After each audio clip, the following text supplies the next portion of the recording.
Now, student, another topic of that chapter matter is energy contained in solid, liquid and gas. तो अब हमें ये देखना है कि जो एनर्जी का पोजीशन है वो सॉलिड, लिक्विड एंड गैस में किस तरीके से है। तो जो सॉलिड है, the particles of solid are closely packed.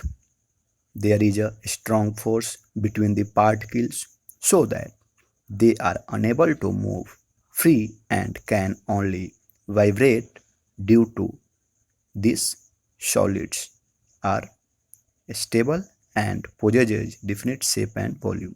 तो जो भी सॉलिड पार्टिकल्स हैं उनके बीच जो फोर्स लगता है वो काफ़ी स्ट्रॉन्ग है बॉन्डिंग में, जिस कारण से पार्टिकल फ्रीली मूव नहीं कर पाते हैं और वो एक जगह इकट्ठे रहते हैं, जिस कारण और साथ ही साथ उनके अंदर जो बॉन्ड हैं वो सिर्फ एनर्जी बढ़ने से वाइब्रेट तो करता है बट वो बाहर नहीं निकल सकता है।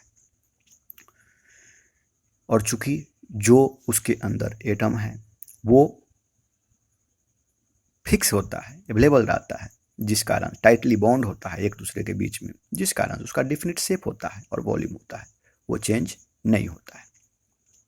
The shape of solids does not change when the force is exerted. It can be broken और कट।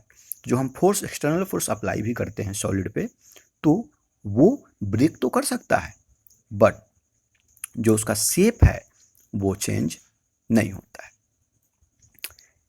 लिक्विड है, लिक्विड के केस में इन लिक्विड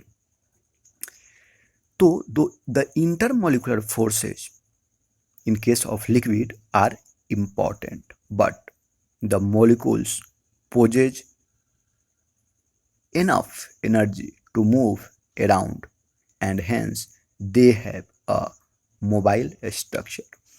तो जो लिक्विड है उसके मॉलिक्यूल्स के बीच में जो इंटरमोलिकुलर फोर्स लगते हैं वो काफ़ी इम्पॉर्टेंट है बट जो वो एनर्जी प्रोवाइड करता है, जो इंटरमोलिकुलर एनर्जी है, इंटरमोलिकुलर फोर्स के बीच लगने वाले जो एनर्जी हैं वो प्रोवाइड करता है एनर्जी, और जिस कारण से उसके जो मॉलिक्यूल्स हैं वो मूव कर सकता है, तो वो उसके स्ट्रक्चर फ्लेक्सिबल हो जाते हैं, वो मूव करते हैं। गैस का केस में है, gas molecules can move freely and quickly as they have either very weak bonds और no bonds at all.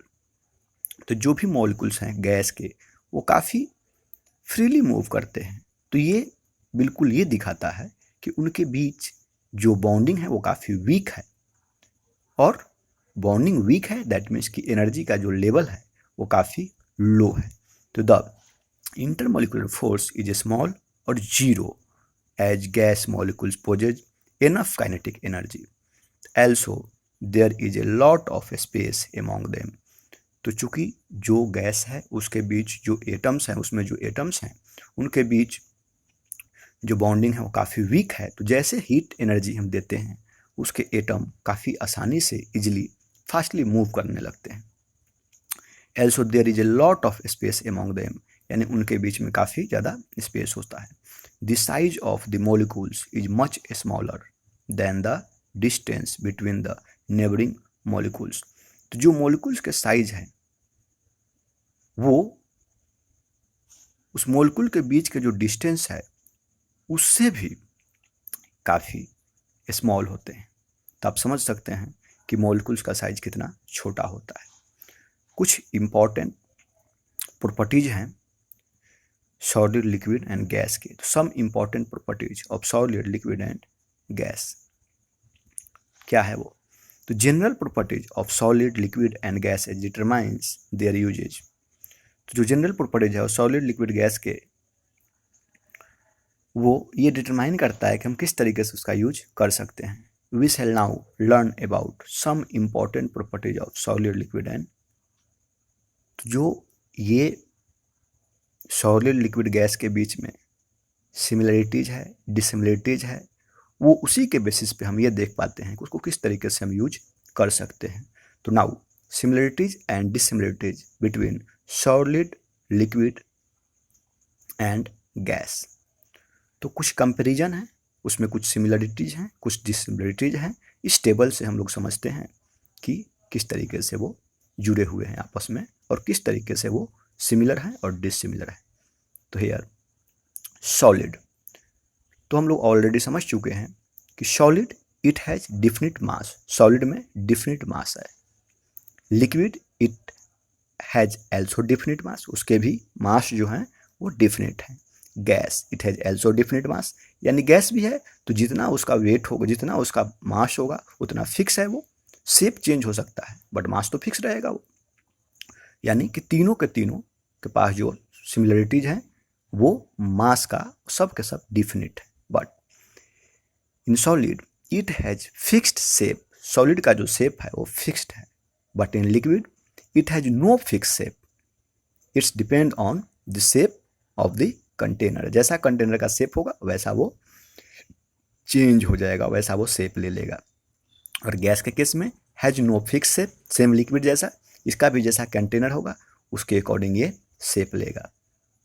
Next one is it has fixed volume, जो सॉलिड है चूंकि वो फिक्स्ड है, सॉलिड है तो उसका वॉल्यूम भी क्या है, फिक्स्ड है।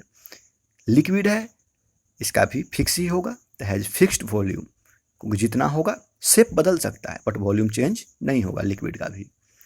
एंड जो गैस है has no fixed volume, gas का जो है वो चूंकि उसके बीच जो एटम है उसके बीच का जो बॉन्डिंग है काफ़ी वीक है और एटम के बीच काफ़ी ज़्यादा स्पेस है, तो उसका जो वॉल्यूम है वो फिक्स नहीं रह सकता है। तो has no fixed volume takes the volume of the container. तो ये भी जितना बड़ा, अगर बड़ा कंटेनर कर देंगे, मान लो 1 kg गैस है बट कंटेनर हम बहुत बड़ा रख लेंगे तो सारे उसमें फैल जाएगा। उसी 1 kg गैस को अगर पूरे रूम में छोड़ देंगे फ्रीली तो पूरे रूम में फैल जाएगा। यानी उसका जो वॉल्यूम है वो फिक्स्ड नहीं रहा, वो डिपेंड करेगा कंटेनर पे, प्लेस पे, कैसा हम उसको स्पेस दे रहे हैं। अब सॉलिड, तो सॉलिड जो है, सॉलिड डज नॉट फ्लो, यानी ये फ्लो नहीं कर सकता है, जहाँ होगा वो रेस्ट में रहेगा, वहीं रुका पड़ा होगा। जो लिक्विड है flows from high to low level, तो जो लिक्विड है वो हाई लेवल से लो लेवल की तरफ में फ्लो करता है। जो गैस है flow in all available direction, तो गैस जो है वो किसी भी डायरेक्शन में फ्लो कर सकता है जहां भी उसको जिधर अवेलेबल मिलेगा। Effect of pressure is very low, solid में जो प्रेशर का इफेक्ट है वो बहुत लो है। Effect of pressure in liquid is more whatever higher than that in case of solid, तो सॉलिड्स के कंपेयर में लिक्विड में जो प्रेशर है वो ज़्यादा है, ज़्यादा लगता है। So the effect of pressure is whatever higher than that in the case of solid. Effect of pressure is very high, किसमें, गैस में। तो गैस का जो प्रेशर है इसमें काफ़ी हाई होता है बिकॉज ये काफ़ी फ्लेक्सिबल है। अब है एक्सपेंशन का केस, देखते हैं प्रॉपर्टीज में।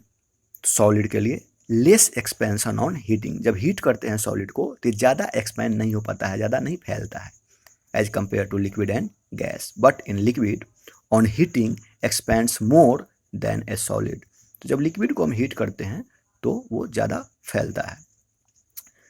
Very high expansion on heating in gas, तो गैस को जब हम हीट करते हैं तो वो काफ़ी ज़्यादा एक्सपेंड कर जाता है क्योंकि उसके जो एटम्स हैं वो फ्रीली मूव करने लगते हैं।